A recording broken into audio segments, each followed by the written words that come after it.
Welcome to Getting Our Reward Heads Together, the podcast for reward and HR leaders brought to you by Reward Heads. Each episode we explore the ideas, challenges and innovations shaping how organisations design, deliver and talk about reward. We're a boutique consultancy creating bespoke solutions for our clients, but we'll tell you more about that after the episode. For now, let's get started. Welcome to the latest episode in the Reward Heads podcast series. Today, we're going to be exploring the power of kindness and its role in reward. My name is Victoria Milford, and I'm the CEO and founder of Reward Heads. So as you can imagine, the role of kindness in employee reward is where I'm coming from today. I'm hugely excited to be joined by two people who are real experts in the field of kindness. Lynne Misner is the founder and CEO of Small Acts of Kindness, a Hertfordshire-based charity really bringing kindness to life. And Liggy, Webb, author and expert on life skills, whose bite-sized book entitled Kindness really inspired this podcast. So in this conversation, we're exploring what kindness really means, and not just as a personal choice, but something that shapes our well-being, our communities and even our workplace.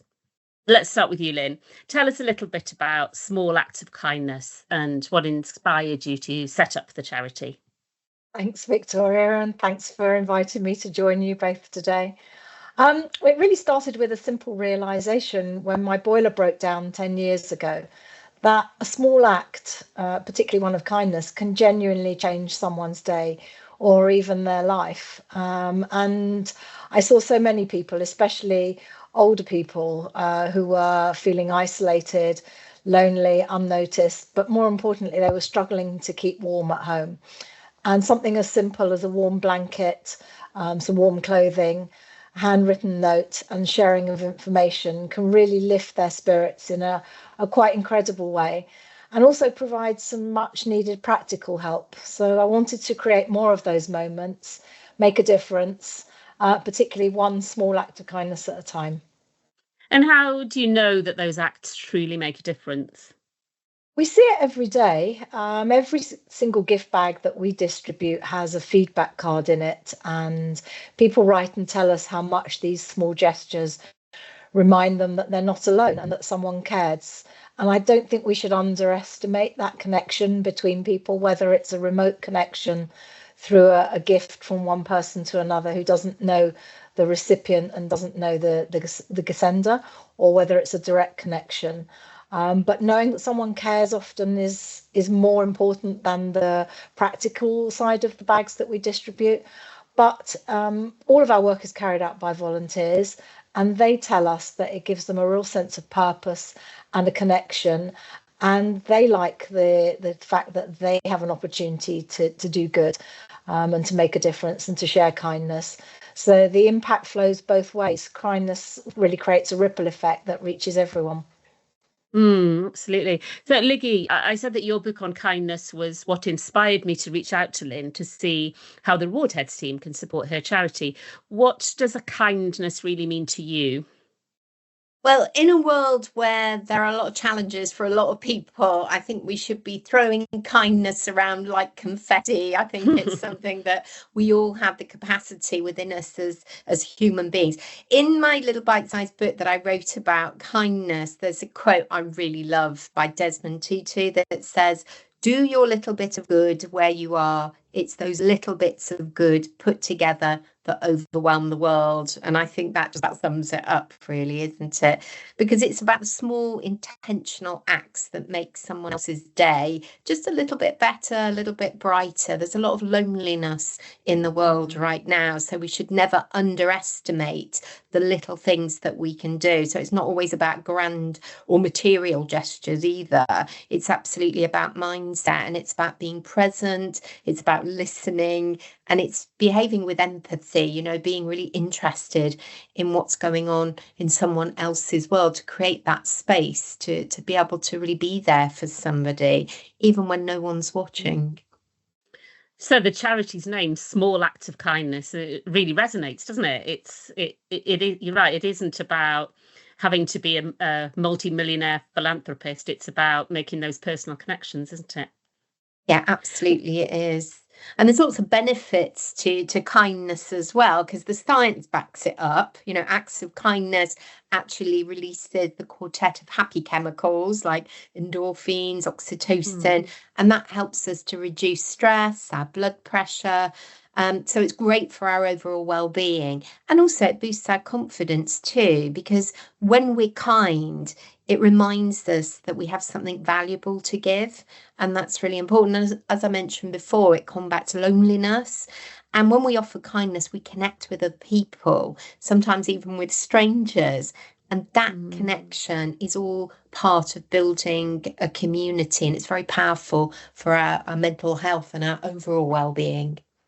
That's really interesting, because I think people would think it's about the receiver, but what you're saying is there are huge benefits to the giver as well.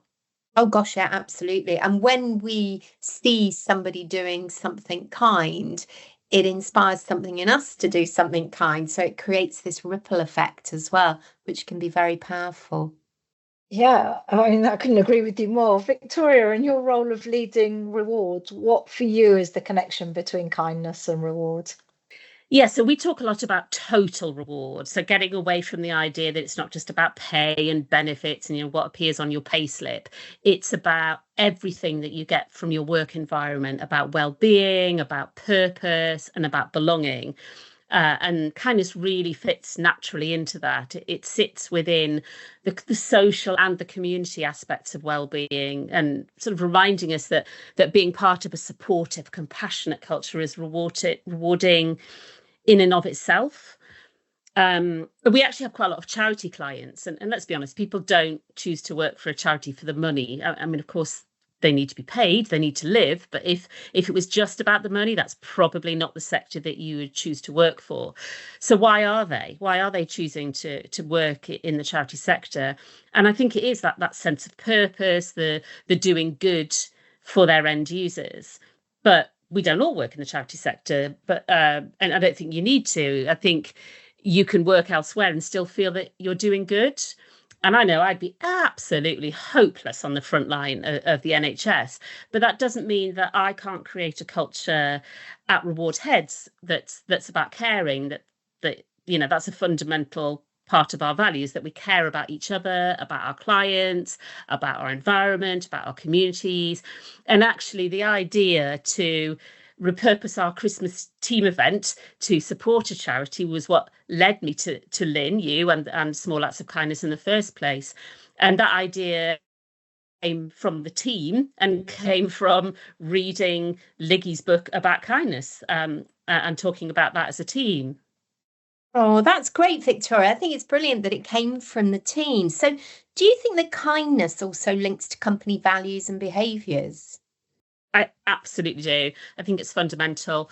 I think when kindness is built into an organisation's values, it shows up in how people treat each other, how managers listen, even how decisions are made. Employees start to feel that their employer genuinely cares about them. And I think, goodness, I'm just reflecting how often that came out in the COVID times, that, when people were being asked to still come into the office and so on, that there was a lot of feedback about employers not caring about them as individuals, that treating them just like, a body or a payroll element. And I think that had a lasting effect on how people felt about their employers. And if you feel that your employer genuinely cares, then that builds trust, builds motivation, builds loyalty. And that's a real differentiator in the workplace. And this isn't a nice to do, right? I don't think this is a very soft, lovely thing. No, I think there are real commercial realities around it, because we know that retaining great people is hard, and we know that recruiting people is hard as well, and then very expensive. And most employers don't have unlimited money to do that. So I think they need to think differently about what employee reward looks like and how that all fits together.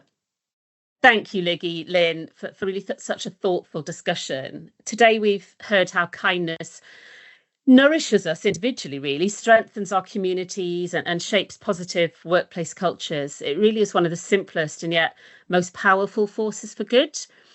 You can reach out and support Lynne and the charity at Small Acts of Kindness. Why don't you tell us a little bit more, Lynne, about how that grew and just how many people you support today? Thank you. So we set Small Acts of Kindness up 10 years ago when my central heating broke down and I was without any warmth for a week. But it's grown rapidly. In our first year, we reached 50 people in the Watford area, and now we work across the whole of Hertfordshire and Bedfordshire. And in those 10 years, we've reached 105,000 people. This winter Wow. alone, we're looking to help around 15,000 people keep warm, vulnerable and older people. That's incredible. So would we encourage people to perhaps go to your website and I see would how they can help? I definitely Great. encourage you to come to our website, smallactsofkindness.co.uk. And we've just launched a campaign to help keep older people warm this winter. And so if the mood takes you and you fancy being kind, there's certainly a link to donate there as well. Brilliant. And I would also recommend that people take a look at Liggy's book on kindness, and you can reach Liggy at www.liggyweb.com. And of course, I and the Reward Heads team would love to support you and really looking at your full offer to your employees, your total reward, and how well-being, kindness and values fit into that. You can reach us on rewardsolutions@rewardheads.co.uk or reach out to me personally, victoria@rewardheads.co.uk. And maybe just take a moment today to show some kindness in whatever form feels right to you. Thanks for listening to Getting Our Reward Heads Together, brought to you by Reward Heads. We're a boutique reward consultancy working with organisations across the UK and beyond. Our mission is to help HR and reward leaders design fair, engaging and effective reward frameworks and solutions, from pay and benefits to recognition and governance. Every solution we create is bespoke, built around each client's unique goals and challenges. We also offer coaching, resourcing, and trusted forums to keep you connected to the latest reward trends. If we can support your reward journey, we'd love to hear from you.